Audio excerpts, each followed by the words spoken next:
iritasi mata sedang atau konsentrasi yang tingginya juga dapat membahayakan dari sistem saraf manusia. Apakah ada tambahan atau sanggahan untuk kelompok 6? Apakah sudah terjawab? Baik, sudah. Terima kasih kelompok 1 atas jawabannya. Maaf, izin memotong. Untuk yang bertanya, tolong tuliskan pertanyaannya di kolom chat ya.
Ya, silahkan.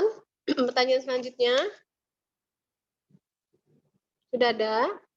Saya izin jawab pertanyaan dari kelompok 4. Jadi pertanyaan dari kelompok 4 ini bagaimana cara pembuatan aldehid? Nah, cara pembuatan aldehid itu dapat dibuat dengan cara mengoksidasi alkohol primer dengan menggunakan oksidator seperti KMNO4 atau K2CR, K2CR2O7 atau juga dengan udara panas. Contohnya itu seperti pembuatan asetaldehida atau etanol dibuat dengan cara campuran uap etanol dan udara dimasukkan ke dalam reaktor fixed bed dengan bantuan katalis Ag pada suhu 350 derajat sampai 500 derajat Celcius dengan tekanan 1 sampai 3 atmosfer. Untuk kelompok keempat, apakah sudah terjawab? Sudah, Inun. Terima kasih. Juga.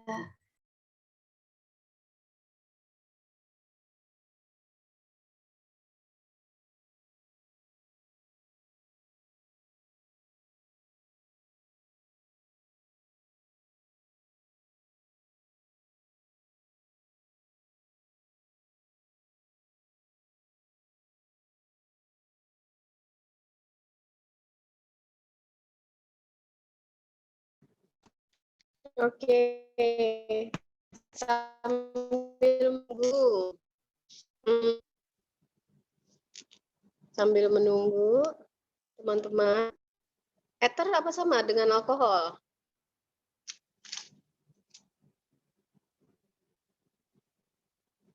Ether sama atau tidak dengan alkohol? Berbeda, Ibu. Beda, strukturnya saja sudah berbeda ya.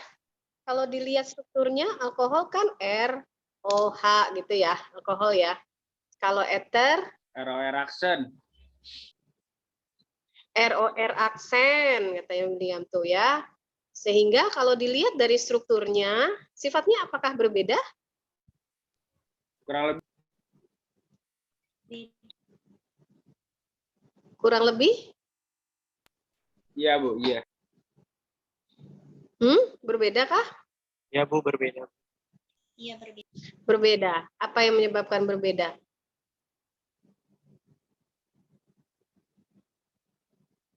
Dari strukturnya udah beda. Dari apanya? Dari tadi yang Ibu bilang dari strukturnya udah beda, jadi secara logika pasti juga beda. Ya, kemudian yang berbeda apanya dong sifatnya jadinya? Titik didinya mungkin. Dan titik lelenya, Bu. Titik didih dan titik leleh. Apalagi? Oke, titik didih dan titik leleh dulu. Mana yang lebih tinggi? Alkohol atau ether? Alkohol. Alkohol, kenapa?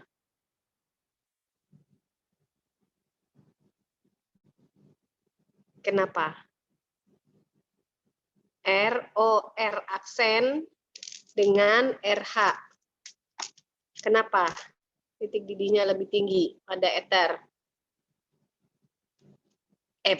Pada alkohol.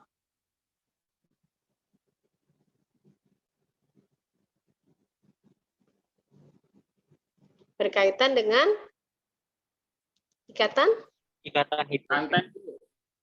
Ikatan apa? Ikatan hidrogen. Ikatan hidrogen.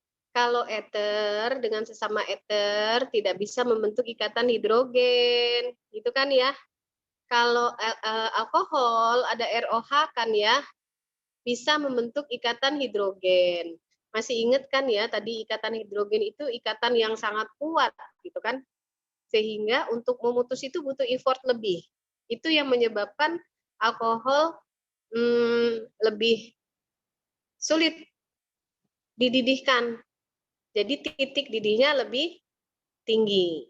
Itu ya, membedakannya satu. Tadi sudah ada pertanyaan juga terkait bagaimana sifat kemungkinannya untuk menguap alkohol dengan eter. Ya tadi udah dijawab belum ya itu ya? Udah dijawab belum itu tadi? Belum, Ibu. Ya? Belum, Ibu, belum. Oke, belum ya. Nanti dijawab ya. Kemudian nanti juga bagaimana reaksi-reaksi yang membedakan ya. Oke. Ya, jadi silakan dijawab dulu. Kebetulan saya mau koordinasi dulu ya. Silakan dijawab dulu pertanyaannya, silakan. Baik, saya izin menjawab pertanyaan dari kelompok 2. Selain bermanfaat untuk menambah bilangan oktan pada bahan bakar, adakah dampak negatif penambahan MBTE pada bahan bakar kendaraan? MTBE atau metil tetrabutil ether memiliki sifat larut dalam air, sehingga dapat mencemari air tanah jika terjadi kebocoran pada tangki SPBU. Air tanah yang tercemar tersebut jika dikonsumsi oleh manusia secara terus-menerus dapat mengakibatkan kanker karena MTBE bersifat karsinogenik. Bagaimana kelompok 2? Sudah terjawab? Sudah, terima kasih atas jawabannya, Ocha.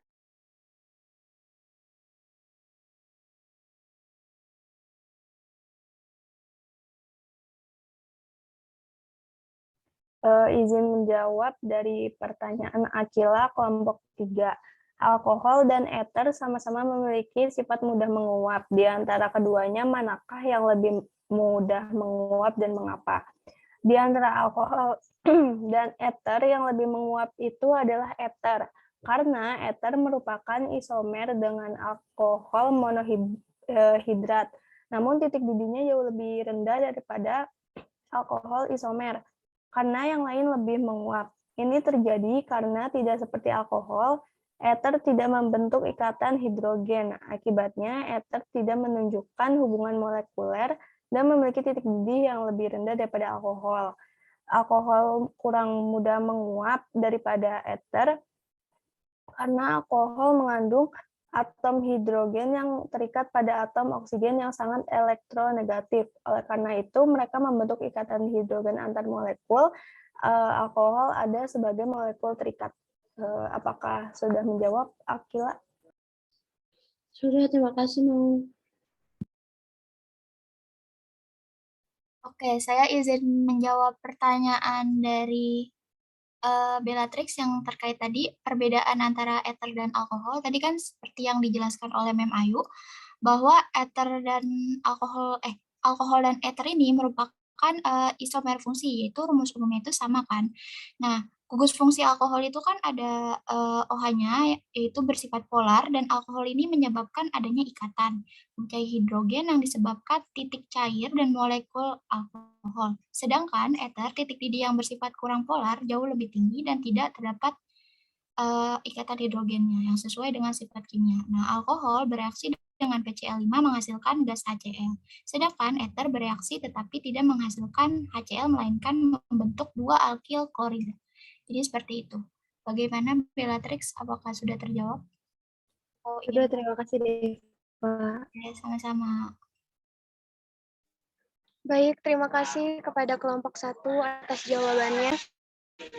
Izinkan saya untuk membuka termin untuk kelompok 7 sampai 11. Untuk kelompok 7 saya persilahkan untuk menyampaikan kritik, saran atau atau pertanyaannya. Baik, terima kasih Ririn. Saya Mutia Yarsia, perwakilan dari kelompok 7, izin bertanya. Diketahui bahwa ether memiliki kegunaan untuk obat anestesi. Namun jika ether dalam anestesi tersebut dilakukan berlebihan, apakah ada dampak negatifnya? Terima kasih. Baik, terima kasih. Jangan lupa untuk menuliskan di kolom chat Zoom ya. Untuk kelompok 8, saya persilahkan untuk menyampaikan kritik, saran, atau pertanyaannya. Baik, terima kasih kepada moderator yang sudah memberikan kesempatan untuk bertanya. Saya Hanifah Reza Tina dari kelompok 8, izin bertanya, mengapa aldehid lebih reaktif dibandingkan dengan keton? Terima kasih. Terima kasih untuk kelompok 8. Untuk kelompok 9, saya persilakan untuk menyampaikan kritik, saran, atau pertanyaannya.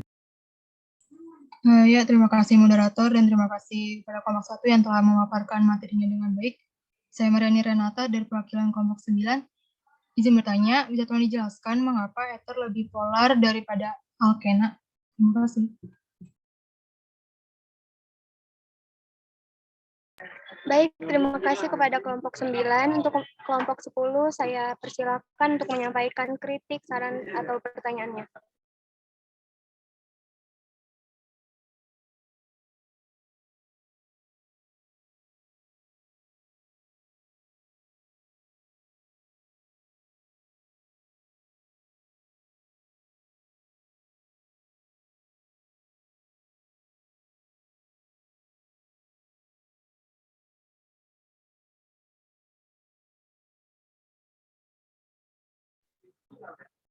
Bagaimana kelompok 10? Ada kendala?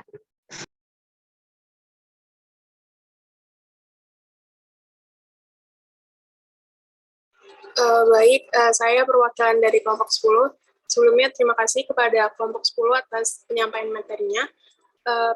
Pertanyaannya, mengapa aldehid teroksidasi sedangkan keton tidak? Terima kasih.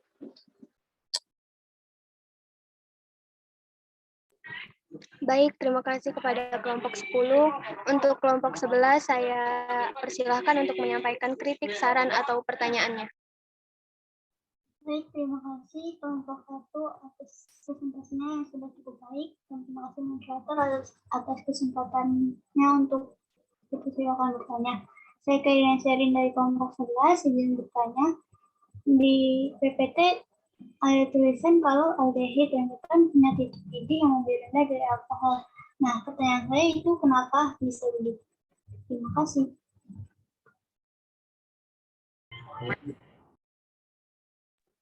Baik, terima kasih kepada kelompok 11. Untuk kelompok 1, saya persilahkan untuk menjawab pertanyaannya.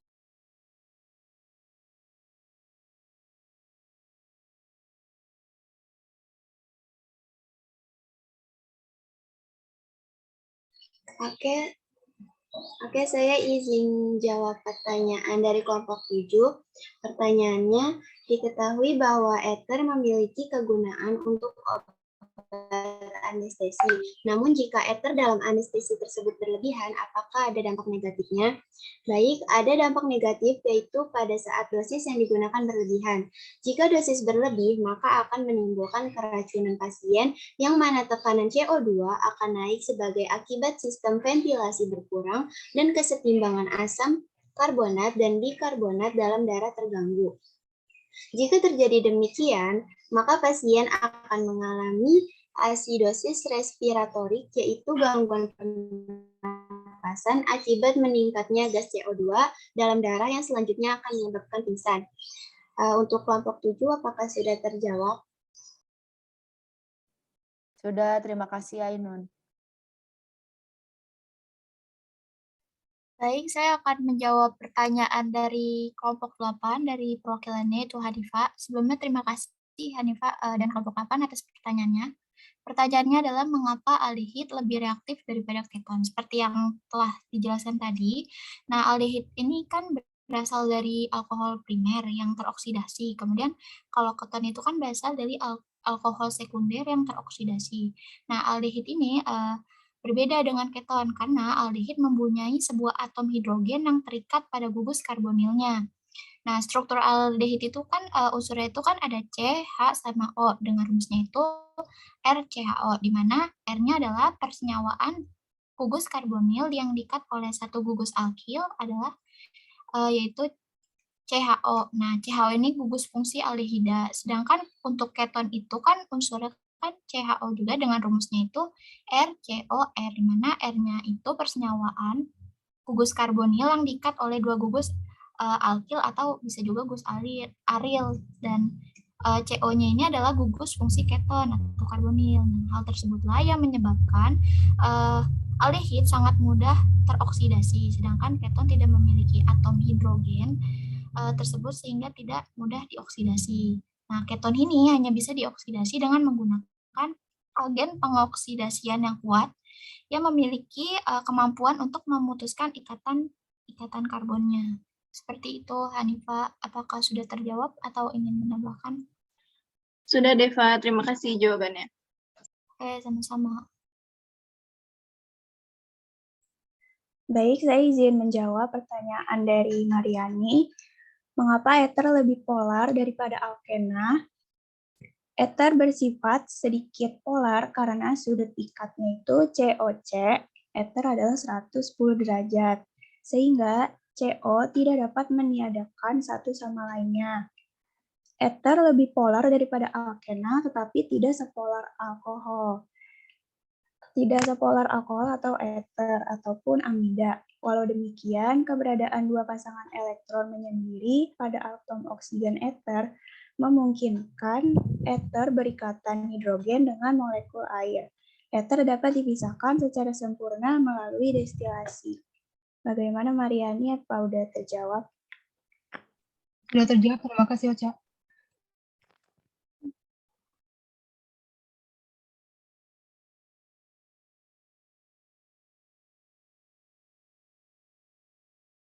Izin menjawab dari pertanyaan Rimba Liwa kelompok 10. Mengapa aldehid teroksidasi sedangkan keton enggak?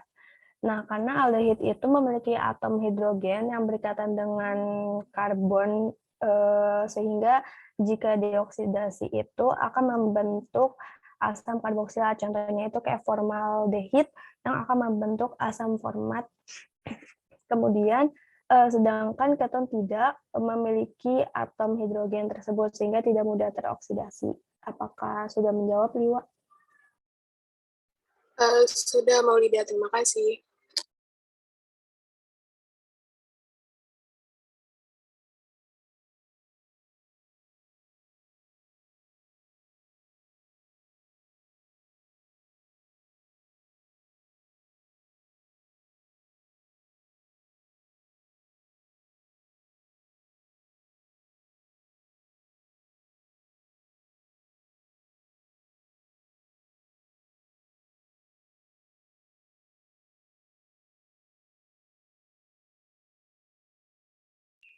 Oke, selanjutnya saya akan jawab pertanyaan dari kelompok 11. Itu pertanyaannya, kenapa aldehid dan keton mempunyai titik didih lebih rendah daripada alkohol? Nah, aldehid dan keton mempunyai titik didih dan titik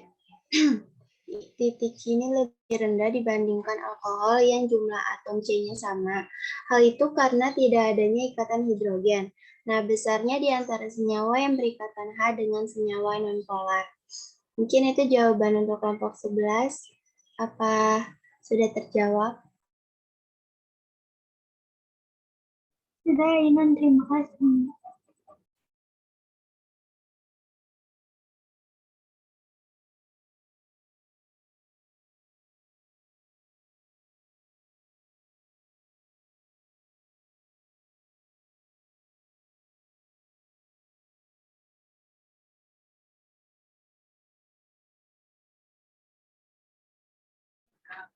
Baik, terima kasih kepada kelompok 1 atas jawabannya.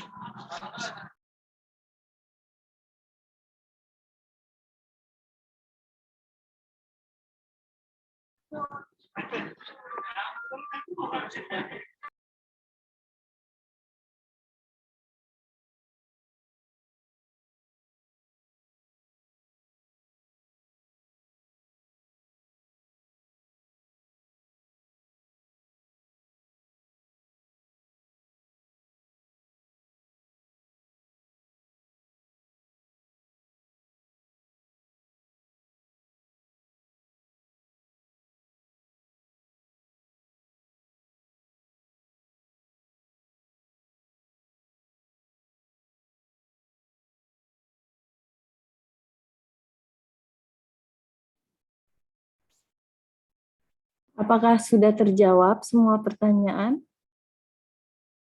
Sudah, Ibu. Sudah ya. Bu Ayu mungkin masih sibuk berkoordinasi. Mungkin sambil menunggu. Izin ya Bu Ayu ya.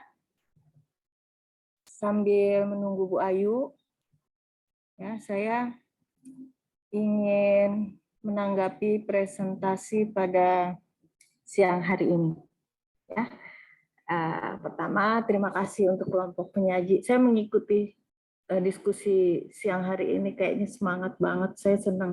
Padahal saya dengar Ether aja udah mual duluan gitu ya.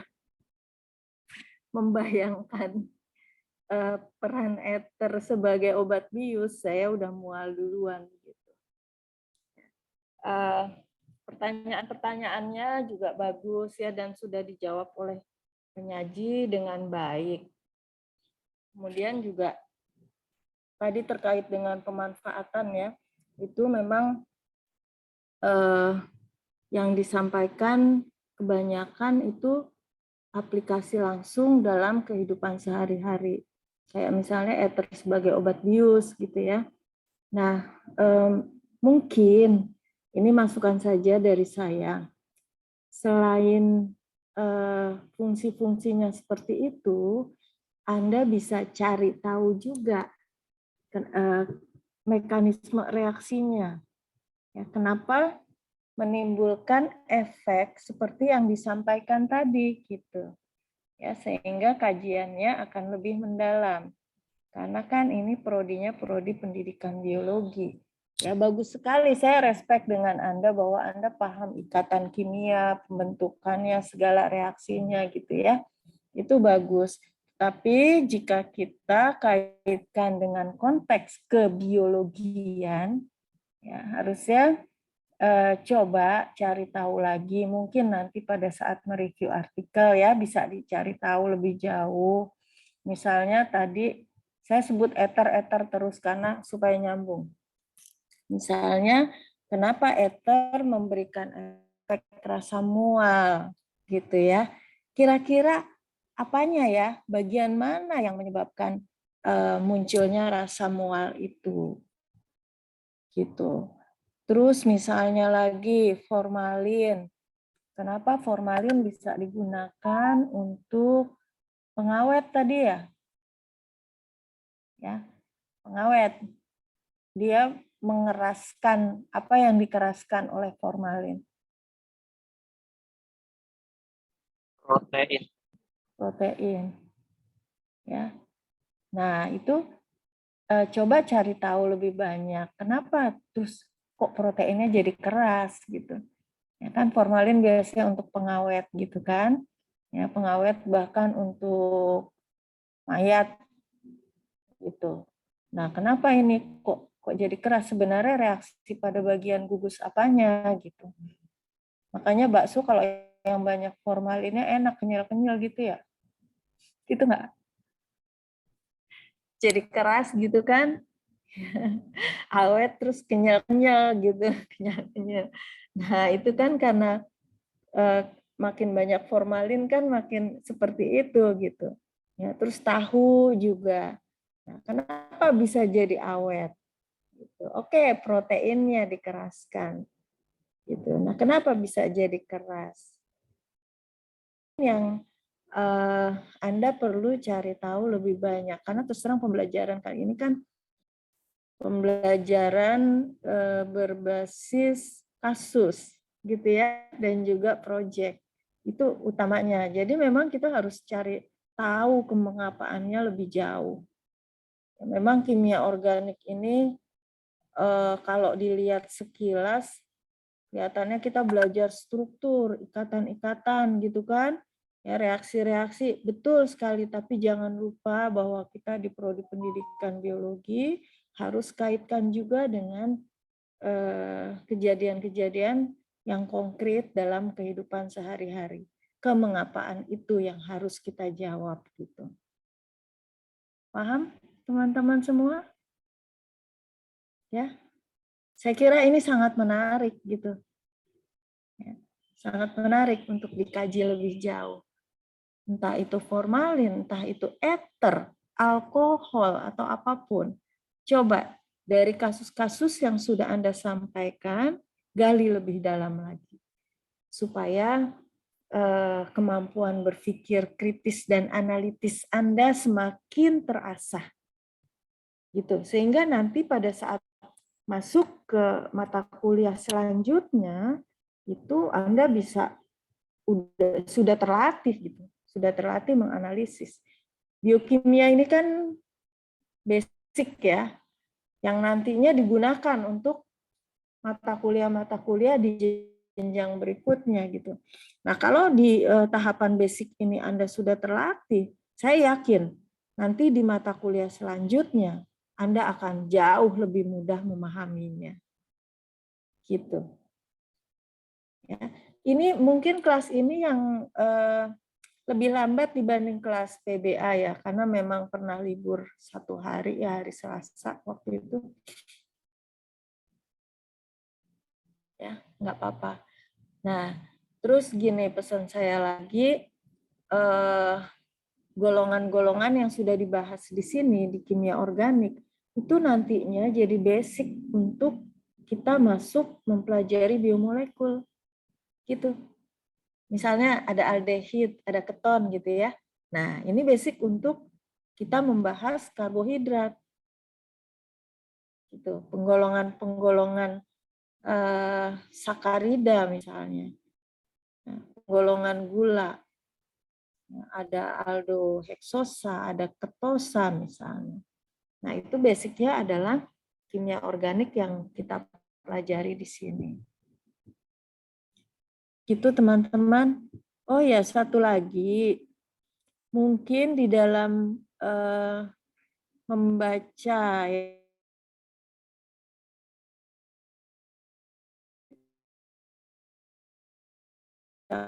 atau menyebutkan suatu, ya itu penggalannya harus pas gitu. Coba bisa kasih contoh satu senyawa di sini. Boleh tampilkan, soalnya tadi ada yang kurang pas membacanya. Kenapa membaca juga harus benar? Ya karena di dalam terminologi itu mengandung makna gitu. Bisa di-share lagi mungkin?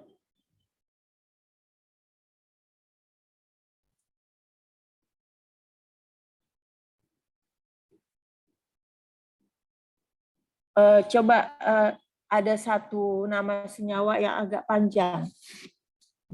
Namanya agak panjang, boleh dimunculkan? Salah satu aja contohnya. Bukan strukturnya yang panjang, tapi namanya.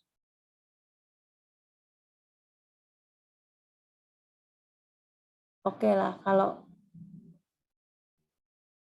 kalau susah.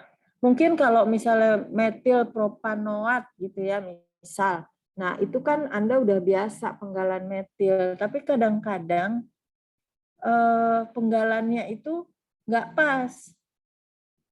Ya, jadi kenapa saya bilang begitu? Kalau penggalannya nggak pas, Anda akan sulit belajarnya gitu. Ini boleh di zoom, coba boleh di slideshow biar kelihatan. Saya nggak kebaca, kecil-kecil banget. Nah, misalnya ini aja deh. metilpropanal ya atau isobutanal. Ya, kadang-kadang membacanya itu metilpropanal. Nah, ini jadi tidak bermakna ya.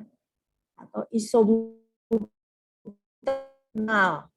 Ini juga menjadi tidak bermakna. Itu tadi saya ikuti ada yang penggalannya keliru.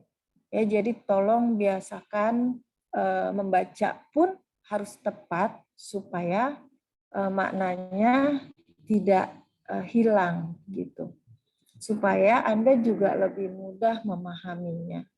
Itu sering sekali bukan cuma di kelas ini, bukan cuma kelompok ini ya, di kelas lain juga seperti itu salah satu kelemahannya, tapi saya pikir ini tetap harus dikoreksi. Ya, supaya Anda lebih mudah mempelajarinya. Baik, saya kira dari saya demikian. Mungkin Bu Ayu sudah selesai berkoordinasi. Halo Bu Ayu.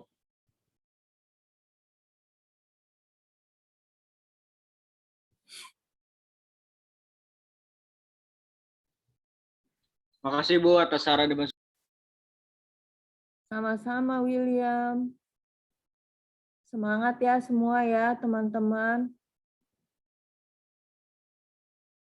Semangat, semangat. Biomolekul ini lebih apa ya? Enggak susah sih. Karena tetap yang namanya biokimia tuh terkait dengan kehidupan sehari-hari gitu.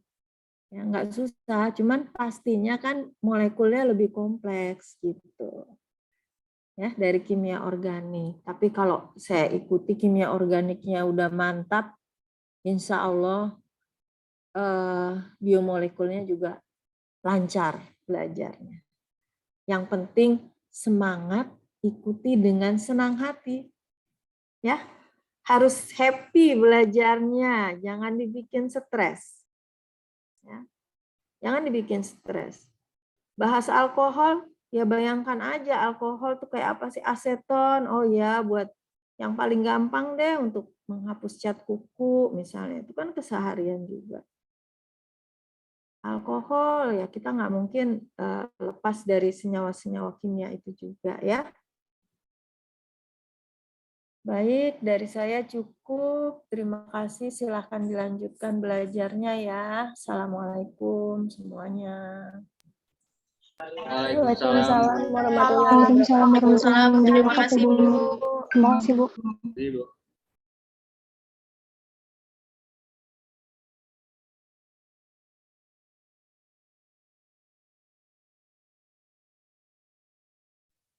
William, kamu senyum-senyum aja. Senyum sama siapa? Ayo.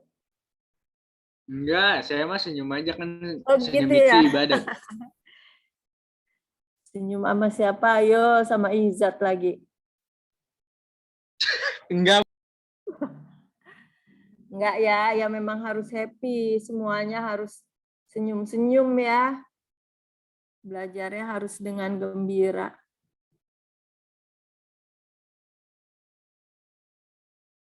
Bu Ayu, mana nih Bu Ayu? Mau dilanjut materi apa gimana ini?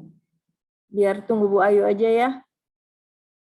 Soalnya kan Bu Ayu yang punya program untuk kimia organik ini. Silakan sambil diperbaiki mungkin PowerPoint-nya atau sambil dibaca-baca lagi ya. Kalau ada yang didiskusikan lagi, silakan dilanjutkan.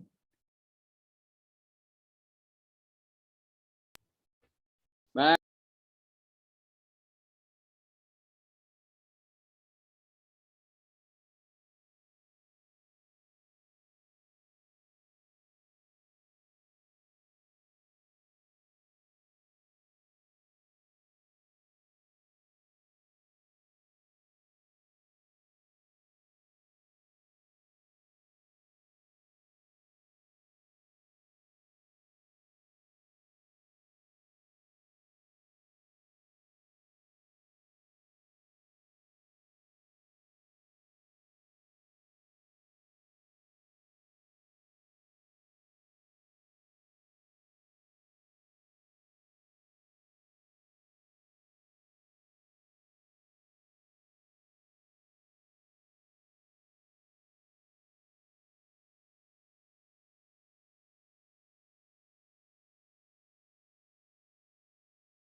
Assalamualaikum Bu Titin, Ibu kalau sambil nunggu saya boleh nanya soal artikel nggak? Silakan Izat. Sejauh saya bisa menjawab, saya akan menjawab. Silakan.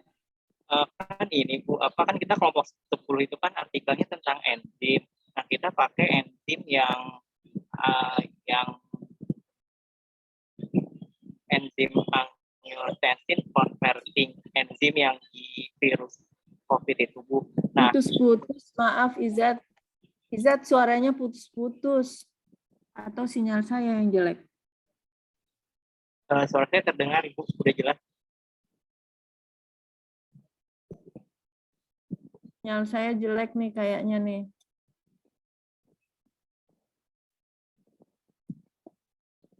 Ya, oke lanjut Izat. Jadi kan kita pakai kan karena kelompok kami itu enzim Bu. Jadi kan kita pakai ACE2 angiotensin converting enzim. Nah, dia itu kan berhubungan sama virus SARS-CoV-2.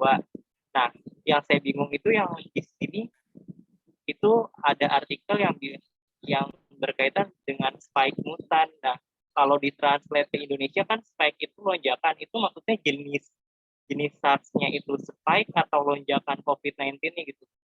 Saya kadang bingung pas translate artikelnya itu.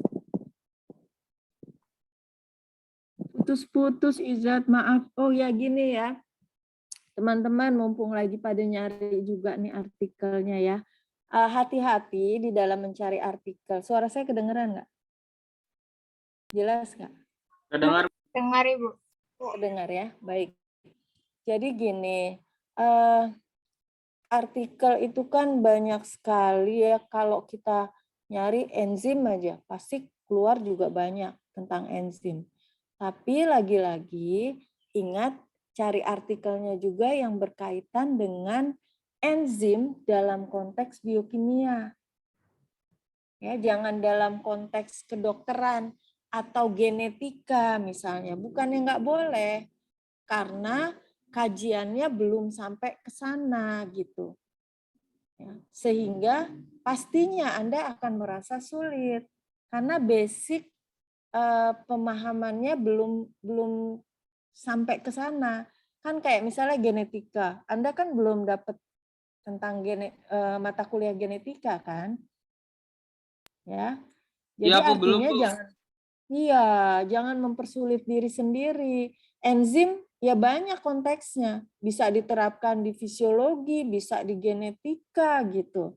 Tapi carilah artikel yang memang konteksnya adalah biokimia. Jadi misalnya ada enzim spesifik tertentu. Nah, yang dibahas apa sih? Kalau di biokimia ini kan lagi-lagi struktur fungsi gitu kan. Ya, struktur fungsi dari biomolekul, dalam hal ini enzim. Gitu. Jadi yang Anda cari artikel yang membahas struktur enzim tertentu misalnya. Nah, dengan struktur tersebut, kenapa dia bisa punya fungsi yang spesifik? Gitu. Kayak misalnya gini, enzim yang tidak ada di tubuh manusia. Misal enzim selulase. Gitu ya. Nah, selulase perannya itu untuk apa? Ya, kan memutus selulosa. Gitu. Nah, itu yang kita kaji. Nah, strukturnya itu bagaimana sehingga dia bisa memiliki mekanisme kerja memotong atau memutus atau menghidrolisis rantai selulosa. Itu yang kita bahas. Kan sebenarnya selulosa dan amilum itu bahan dasarnya sama, monomernya sama, yaitu glukosa. Tapi dia punya struktur yang berbeda, ikatannya berbeda. Sehingga karakteristiknya juga berbeda. Sehingga butuh enzim yang juga berbeda di dalam menghidrolisisnya. Nah, ini yang kita kaji di dalam biokimia. Gitu. Jadi jangan carinya yang terlalu susah juga, kayak misalnya tadi kaitannya dengan COVID misalnya ya, enzim yang ada di COVID. Bukannya nggak boleh sih, COVID ini kan virus gitu kan. Nah virus ini kajian di mana? Mikrobiologi. Nah Anda belum dapat mikrobiologinya gitu loh. Ya itu maksud saya seperti itu. Carilah yang memang kita kajiannya biokimia. Kita membahas struktur dan fungsi supaya lebih fokus. Karena bukan semata-mata apa ya, kalau ditranslate sih pasti bisa, pasti ngerti gitu ya. Tapi jadi bias, jadi rancu. Anda jadi nggak fokus ke materi biokimianya. Itu. Paham nggak Izat dan teman-teman? Baik, paham Bu. Nah, iya, nggak apa-apa sih dikonsultasikan dulu aja kalau udah dapat artikelnya mungkin seperti Bu Ayu sampaikan, jadinya judul ini cocok nggak sih gitu loh, ya, jangan langsung ditranslate, tahu-tahu, aduh ini terlalu berat, belum tepat gitu, atau bisa juga terlalu dangkal, ini materi biologi umum misalnya. Nah, kadang-kadang kan mahasiswa gitu, udah mata kuliah biokimia, bukunya masih buku Campbell. Bukan yang nggak boleh dipakai, tapi jangan jadi sumber utama. Gitu.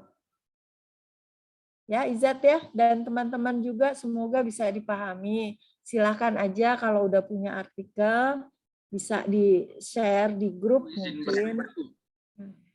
Silakan, siapa yang bertanya? William. Saya diam. Iya, Iya silakan. kan tadi Ibu jangan terlalu dangkal juga kan ya. Saya kan dapat materi lipid. Saya itu judulnya itu uji lipid pada minyak kelapa, margarin dan gliserol kan Bu. Dia penelitian secara deskriptif. Mungkin kalau di jurnal yang saya baca itu nggak ada kayak nggak ada ininya kayak reaksi-reaksinya Bu. Cuman di artikel pendukung itu saya ada cantumin yang kayak ada reaksi-reaksinya gitu. Itu udah termasuk boleh kan ya Bu? Boleh. Nah, bagus kan di dalam biokimia juga praktikumnya ada uji bahan makanan gitu kan?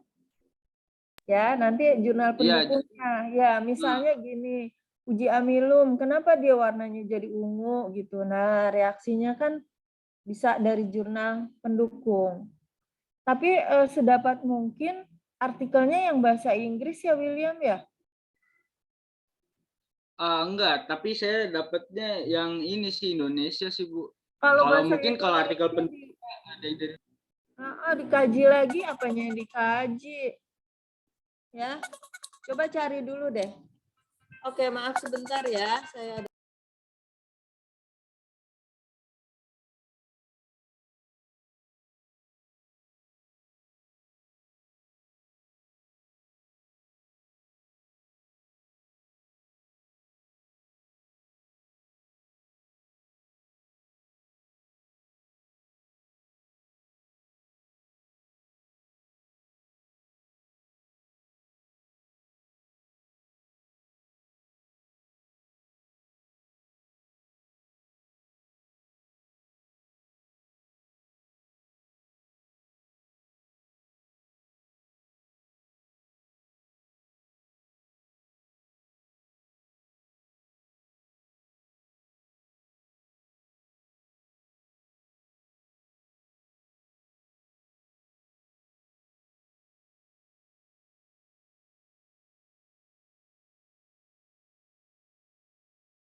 Oke, William dan teman-teman.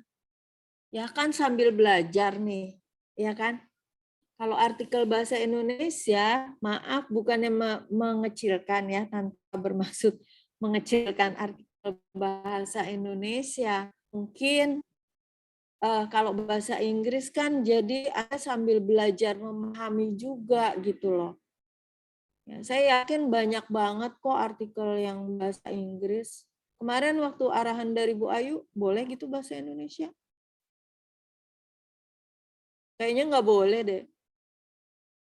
Belum, sih saya nggak dengar atau nggak ada keterangan sih Bu Iya, kemarin. nggak ada keterangan. Kalau dulu Kalau kan baru misalnya dibuktikan. bahasa Indonesia kan ya tinggal dibaca, ibaratnya apa ya, sayang gitu loh William. Mungkin untuk pendukung aja oke lah, untuk data tambahan.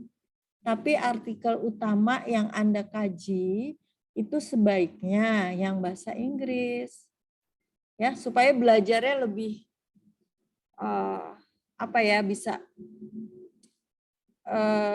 menggali lebih dalam lagi gitu.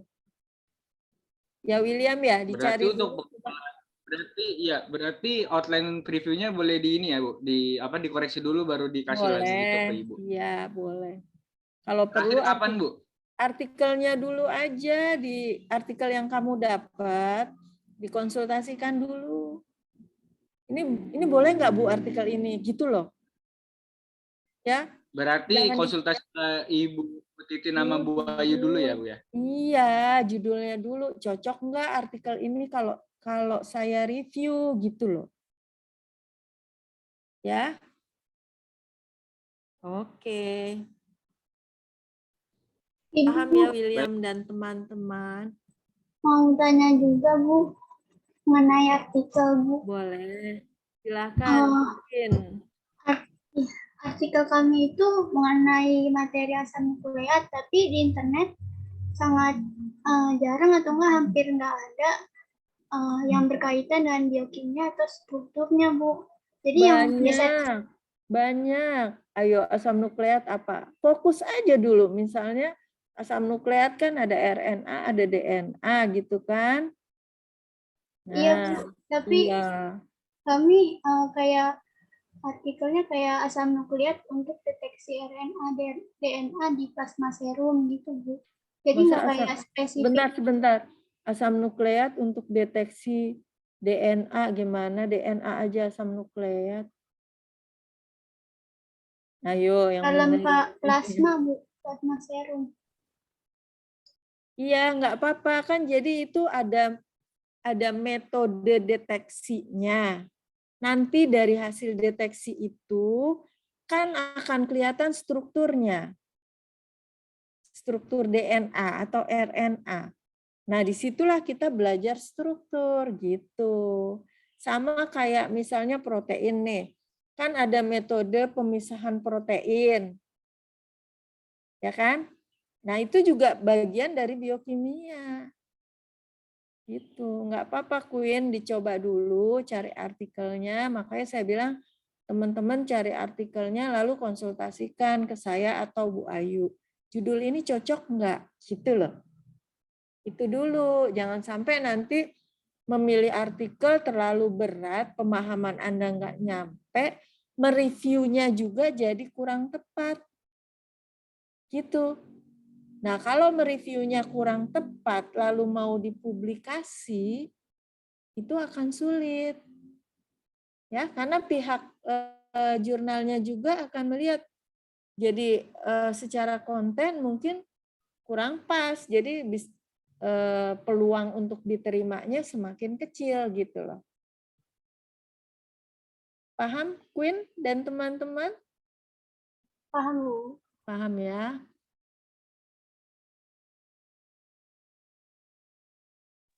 Ibu, saya mau izin bertanya, Bu. Silakan Novinta Putri. Ya. Mohon maaf sebelumnya saya masih agak kurang paham ya, Bu. Kan untuk jurnal kelompok saya dapatnya tema karbohidrat 1, sedangkan ada kelompok lain yang karbohidrat 2. Perbedaannya di mana ya, Bu? Bebas aja. Bebas aja, yang penting sama-sama karbohidrat, tapi jurnalnya jangan sama, artikelnya jangan sama gitu. Artinya nanti akan dihasilkan ada 2 artikel tentang karbohidrat gitu. Ya. Baik Bu, terima kasih. Ya, bebas aja, asal jangan sama. Oke. Ada lagi? Silakan. Waktunya tinggal 3 menit ya. Halo Bu Ayu.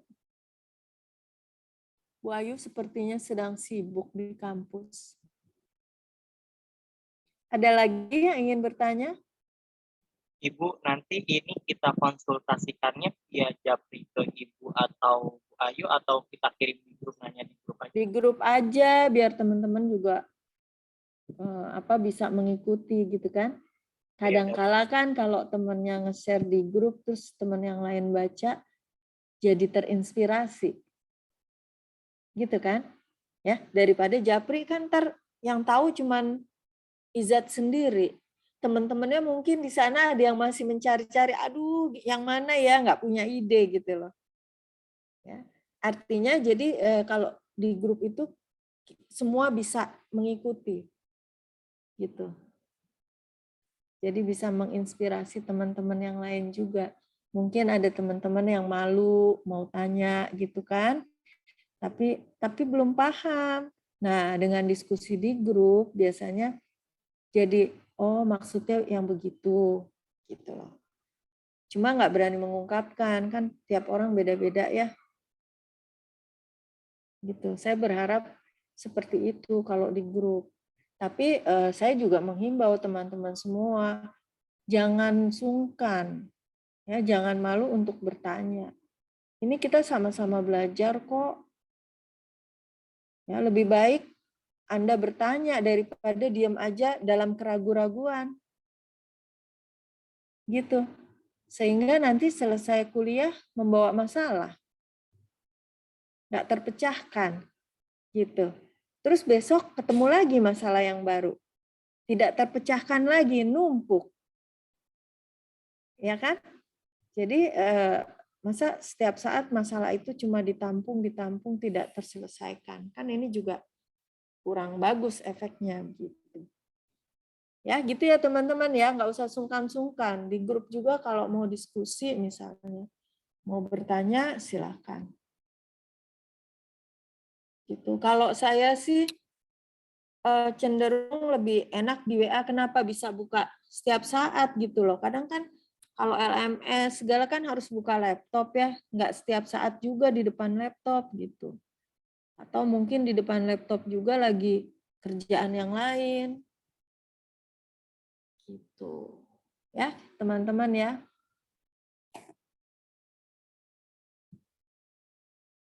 Halo Bu Ayu. Mau lanjut apa stop ini? Coba sebentar ya. Saya telepon dulu.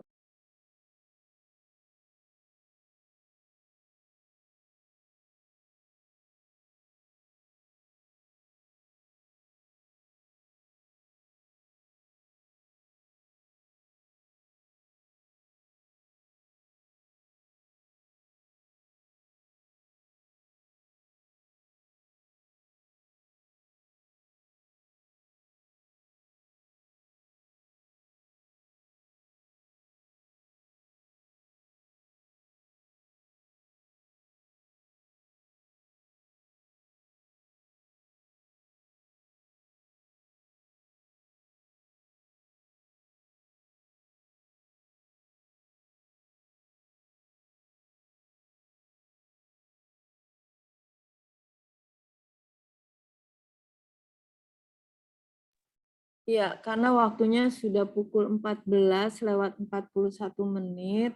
Bu Ayu belum berhasil saya hubungi, ya, dan saya juga ada kuliah selanjutnya. Jadi mungkin untuk pertemuan hari ini kita selesaikan dulu ya. Kalau nanti ada diskusi bisa lanjut di Google Classroom atau juga di WA Group ya, atau di LMS. Nggak apa-apa kalau masih ada yang ingin didiskusikan. Gitu ya teman-teman ya. Baik, terima kasih untuk kelompok yang sudah memaparkan materi dengan baik pada hari ini. Terima kasih juga untuk teman-teman semua yang sudah berpartisipasi aktif ya, merespon diskusi-diskusi pada siang hari ini. Semoga apa yang kita diskusikan bisa memotivasi teman-teman semua untuk lebih semangat ya, mencari tahu tentang segala hal-hal yang berkaitan dengan biokimia yang ada di kehidupan kita sehari-hari. Saya mohon maaf apabila dalam perkuliahan atau diskusi hari ini ada hal-hal yang kurang lengkap saya sampaikan atau juga kurang berkenan untuk Anda semua, ya, kita akhiri perkuliahannya dengan membaca hamdalah. Alhamdulillahirabbil alamin. Wassalamualaikum warahmatullahi wabarakatuh.